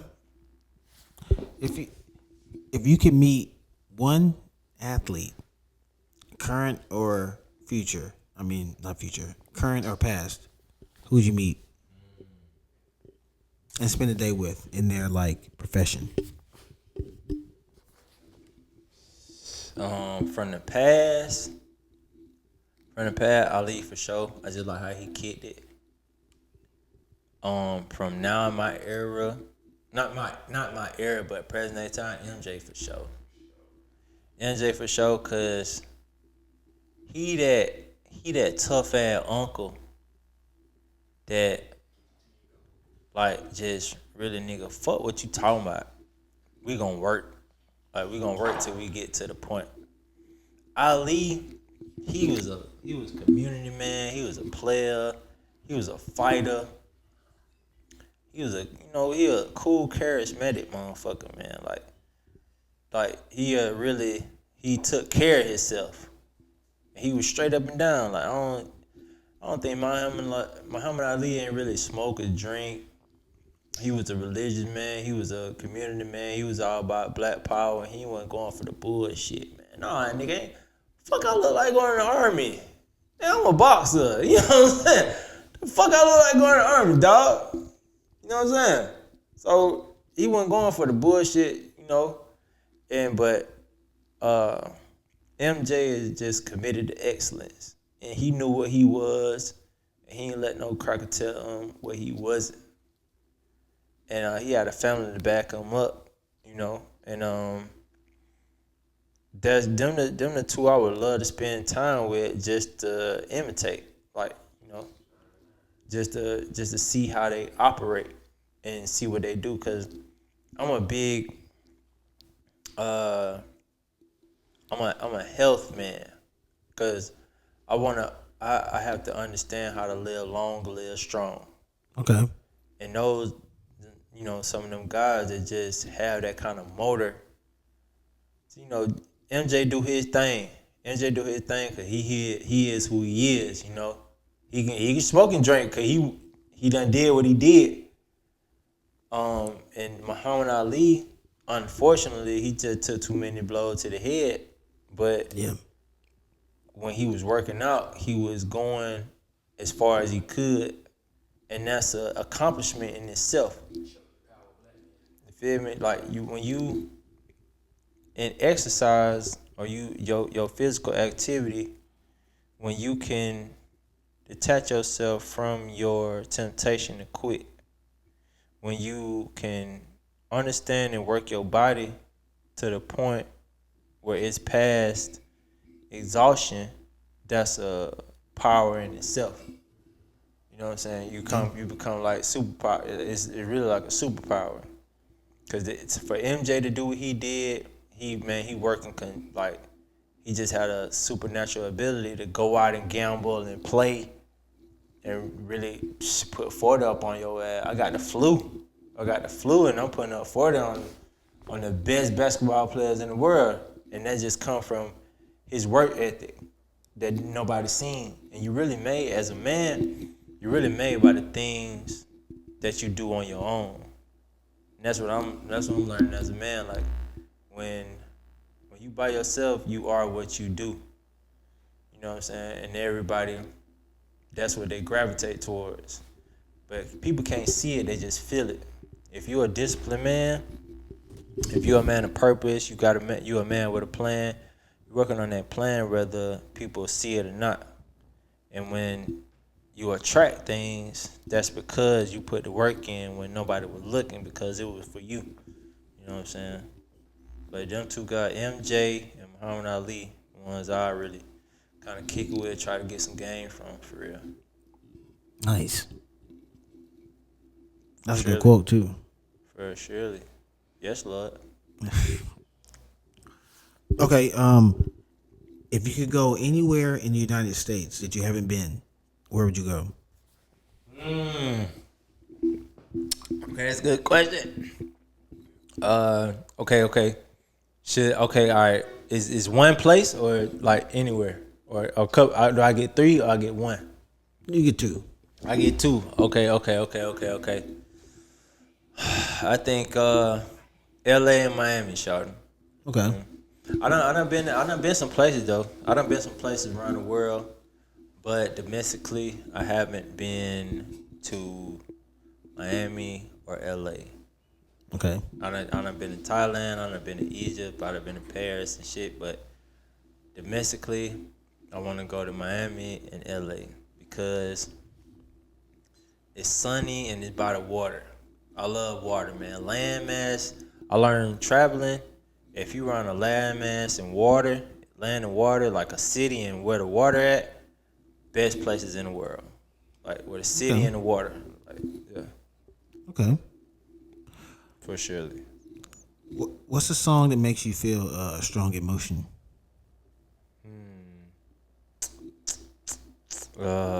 Shit. Okay, hold on.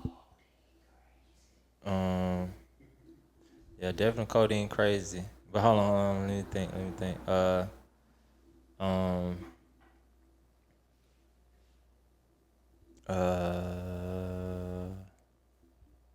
It definitely Atlanta, but it's so many different Atlanta songs that make me feel so much.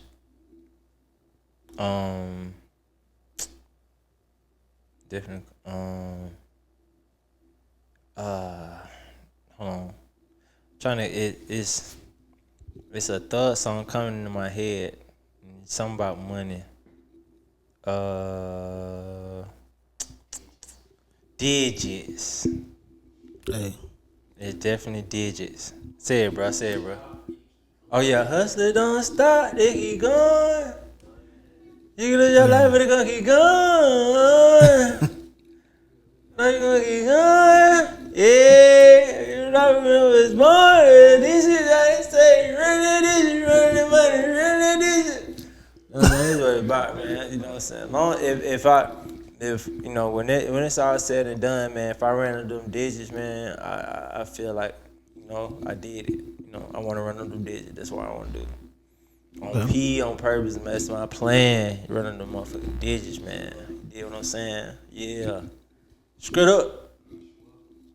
Can I see your mic real quick? Okay.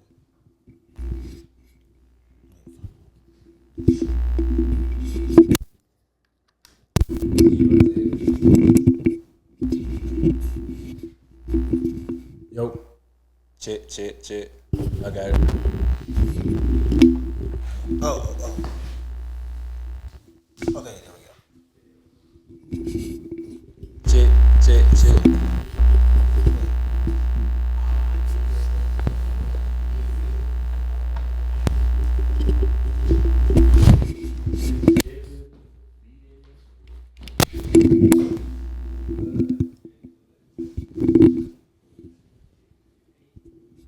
Shit.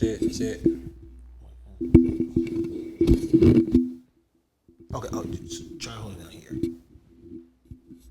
Shit. What the fuck? Shit. Okay. Shit. I got it. Okay. What is your favorite movie villain? Movie villain. Movie villain. Damn. Movie villain. My nigga Old Dog, for real. Would you call him a movie villain? Old Dog? Was that a movie villain? Or was it Bishop? Bishop is either Bishop or Old Dog, man. Old Dog was like young, black, and don't give a fuck. Give a fuck, nigga. Young, black, and don't give a fuck. No that. No that. Old Dog, or Bishop, nigga trying to take over the world, man. For real. Okay. That nigga Bishop was fucked up. that nigga Bishop fucked up, man. I ain't never gonna do my friend like that. I ain't gonna crash it on my dogs like that, but that was Pop, man. You know. And one thing about Pop, so he had an album by Machiavelli, and you know, nigga was really too young to understand what he was talking about. Machiavelli and this Illuminati all through your body. You know what I'm saying? But I just got on some Machiavelli shit, and Machiavelli was talking about how to be rich of the mind, though. How you can like maneuver yourself through society to not be impoverished, but to think as a wealthy man. Because wealth is of the mind before the pocket. You gotta think wealth before you become wealthy. But Machiavelli was on some shit to where, you know, you don't move like everybody else. Cause, you know, they say like, you know, them 1%. So a lot of motherfuckers move like 99. But you gotta understand the 1% is how you gotta kinda, you really looking from above. You ain't really looking ahead. You ain't really looking at what's in front of you.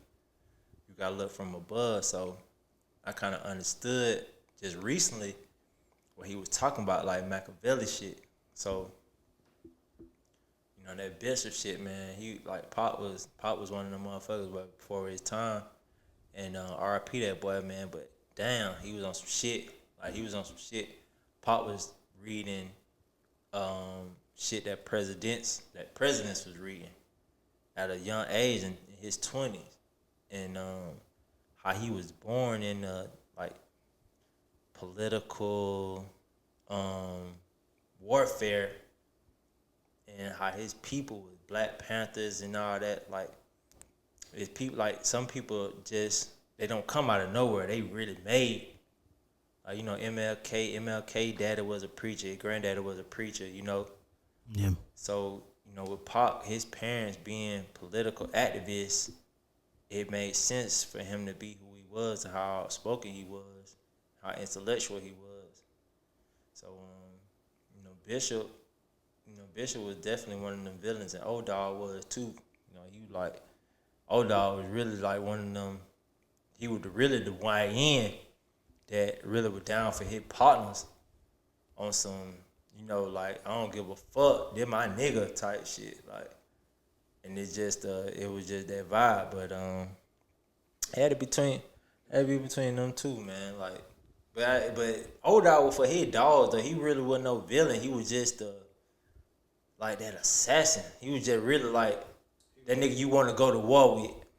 Like, yeah, definitely. Like, so I guess it got to be Bishop, though. You saying villain, had to be Bishop. That nigga was definitely a villain. That nigga, yeah, he knocked off a couple of his partners. He tried to knock them all off at the end, for real. You think about it. He knocked out one shot too. Right. Yeah, Bishop was definitely a villain for sure. All right, last one. What's a popular food that you really don't like? A popular food that I don't like.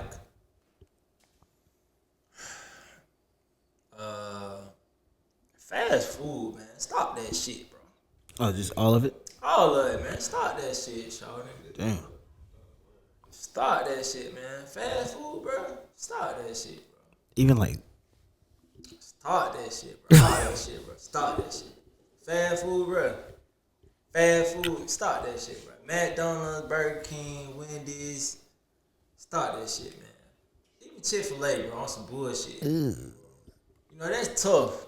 Chick-fil-A, you know what I'm saying? That one of the that's top tier fast that food. Christian but chicken, man. Crystals, man, come on. Churches, man, come on, man. Fuck all that shit, man. Cause, okay, to get down to this, like before we close, I'm gonna just tell you a couple answers that I done discovered. Black people, we don't, you know, they say our biggest causes of death, high blood pressure, diabetes, stuff like that. They all food diseases, man. We're not passing down diseases, we're passing down diets. So you gotta get off that bullshit. You know, Sunday dinner cool, but just have it on Sunday. Don't have it on every day. Damn. Fried foods, man. Fast food, man. All this burgers, fried shit, man. You need to get some greens, man. Like, get some veggies in your system, man. So, you know what I'm saying? You feel me? You ain't gotta eat all that food, baby. You know you big as hell. 2 times a day. You know you big as hell. Like, and I love y'all. I love all my black people. I love y'all, but you know you big. You know you big. It's okay, but we gotta understand that, man. We the only one that's gonna correct ourselves. You gotta correct yourself, baby, cause if you don't, you just gonna get cancer or diabetes. Some shit they gonna kill you. Now, we talked about drugs earlier, but black people, we gotta understand we are food addicts. It's an addiction.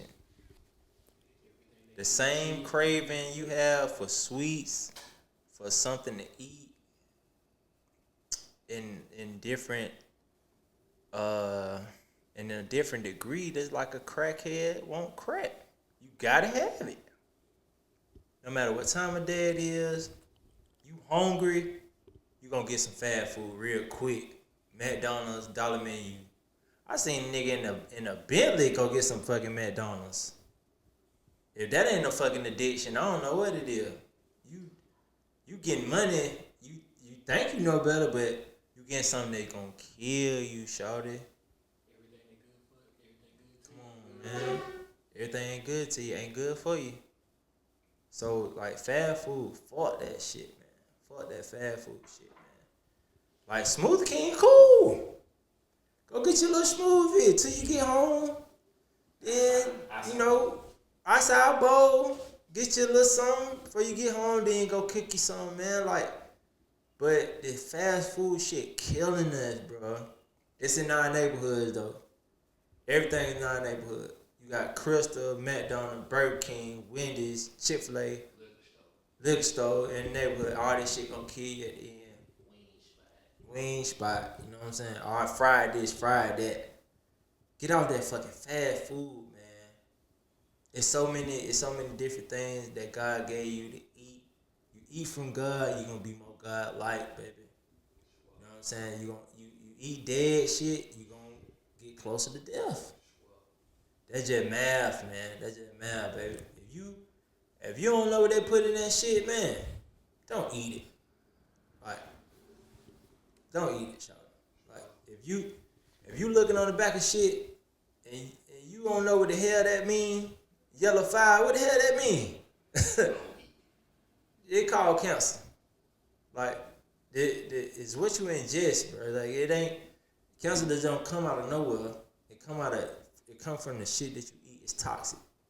All that shit toxic, man. That fast food shit toxic, man. So, if one food I want to eliminate, man, I don't fuck with at all.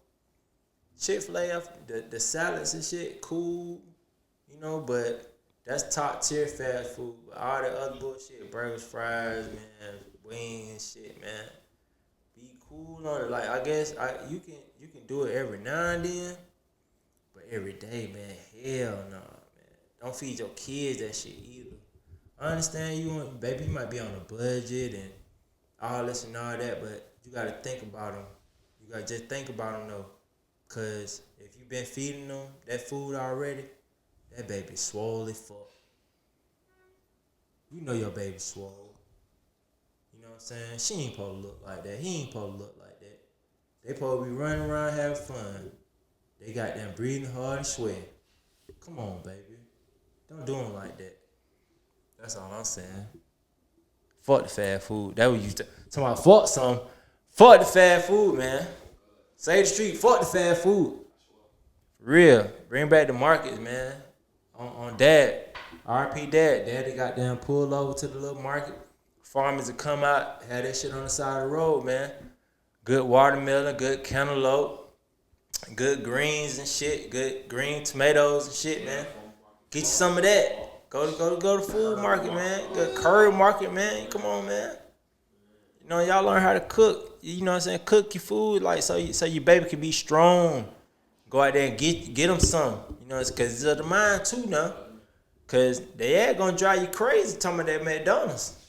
You get them hooked on that McDonald's, they ain't gonna drive you crazy. They love that McDonald's when you get them hooked on it. For real, that shit got all type of shit that cause addiction, man. Be food addicts. Be food addicts, baby, way more than you do. What the fuck going on? You know, for real, but yeah, you talking about food to eliminate? That one right there, fast food. Straight up. Okay, a quote from that. You pass down diets, not diseases. I like that. For sure, man, for real. Man, we got to get to the solution, man. You know, everybody on the net and shit be talking about problems and shit, man. We got to get to the solution, man. That one of the solutions I understood is we don't pass down disease, we pass down diets. Another thing, you know, we have to learn how to manage money. We get money, we hustlers. You know, black people gonna make something out of nothing, but we got to learn how to manage it. You know, everybody want to be rich, but you ain't never understood how to become rich. And a part of that is living below your means, baby. You gotta have delayed gratification. You know, you gotta understand that, like, stop coping with shit. Gotta face your problems and your issues. You know what I'm saying? And we dealing with a lot of trauma in our community, and it don't always take therapy, but it's God, man. That shit free. You know what I'm saying? Look within yourself, and you know, bring the best out yourself. You know. Straight up. Yo, it's been pleasant, man. Dog. Nah, for real. Appreciate that, cuz. Hell yeah.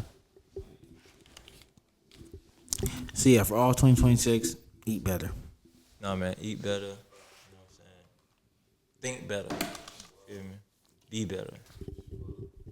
For real, man. You the only one that gonna do it for you, though. Don't think about nobody else. I'm the big God in you. That's it. We gone. Straight up.